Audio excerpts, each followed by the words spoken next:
Halo teman-teman, selamat datang. Jadi saya, Cita Ramadanti, akan menjelaskan macam-macam alat yang biasa digunakan dalam penelitian ekologi. Tanpa basa-basi, yuk kita langsung ke topiknya. Yang pertama, ada kompas. Alat ini berfungsi untuk menunjukkan arah yang berkaitan dengan mata angin, yaitu utara, timur, selatan, dan barat. Prinsip kerjanya adalah panah penunjuk magnetis memberikan rujukan arah tertentu yang menyelaraskan medan magnet bumi secara akurat. Selanjutnya adalah planktonet. Alat ini berfungsi untuk mengambil sampel plankton. Prinsip kerjanya adalah plankton disaring dari air dengan menarik jala secara horizontal. Yang ketiga adalah teropong. Alat ini juga biasa disebut sebagai binokuler. Alat ini berfungsi untuk melihat objek dari jarak jauh. Nah, prinsip kerjanya adalah sinar sejajar yang masuk ke lensa objektif membentuk bayangan nyata tepat di titik fokus objektif dan dilihat sebagai benda maya oleh lensa okuler. Lensa okuler akan membentuk bayangan yang bisa dilihat oleh mata. Keempat, pH meter. Alat ini berfungsi untuk mengukur derajat keasaman sampel yang umumnya dalam bentuk larutan. Prinsip kerja utama pH meter adalah terletak pada sensor probe berupa elektrode kaca dengan mengukur jumlah ion H3O+ di dalam larutan. Sebelum digunakan, pH meter harus dikalibrasikan agar pengukuran akurat. Selanjutnya, Secchi disk.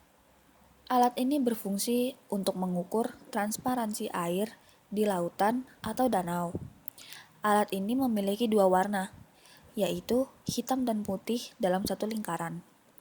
Prinsip kerja alat ini, bagian plat putih digunakan untuk mengukur kedalaman cahaya yang dapat menembus air. Keenam, refraktometer. Alat ini berfungsi untuk mengukur konsentrasi cairan tanah atau salinitas berdasarkan indeks refraksi. Prinsip alat ini, pembiasan indeks cahaya dengan melihat batas air yang dicapai oleh skala.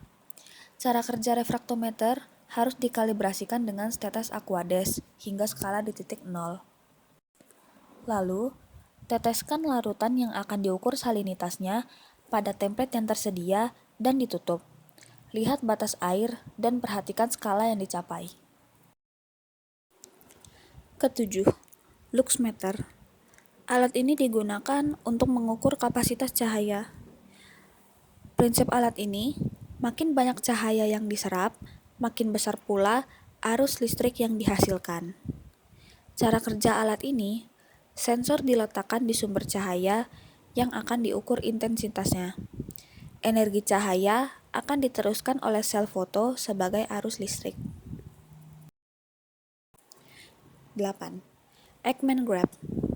Alat ini berfungsi untuk mengambil bentos di perairan dalam. Alat dibuka untuk mengeruk sedimen. Setelah sampai di dasar untuk mengeruk, pemberat dijatuhkan agar pengeruk tertutup. Sedimen yang terambil dipindahkan ke dalam baki. 9. GPS. Alat ini digunakan sebagai alat navigasi seperti kompas. Prinsip alat ini mentransmisikan sinyal dari satelit ke perangkat. Nah, GPS ini merupakan versi modern dari kompas karena GPS membutuhkan 3 satelit untuk mendapatkan informasi 2 dimensi, yaitu lintang dan bujur, dan 4 satelit untuk 3 dimensi, antara lain lintang, bujur, dan ketinggian. 10. Dan terakhir, altimeter. Alat ini berfungsi untuk mengukur ketinggian dalam menentukan posisi. Nah, prinsip alat ini memanfaatkan tekanan udara, magnet bumi, dan gelombang. Cara kerja alat ini, alat diletakkan di tempat yang akan diukur ketinggiannya. Terima kasih telah menonton.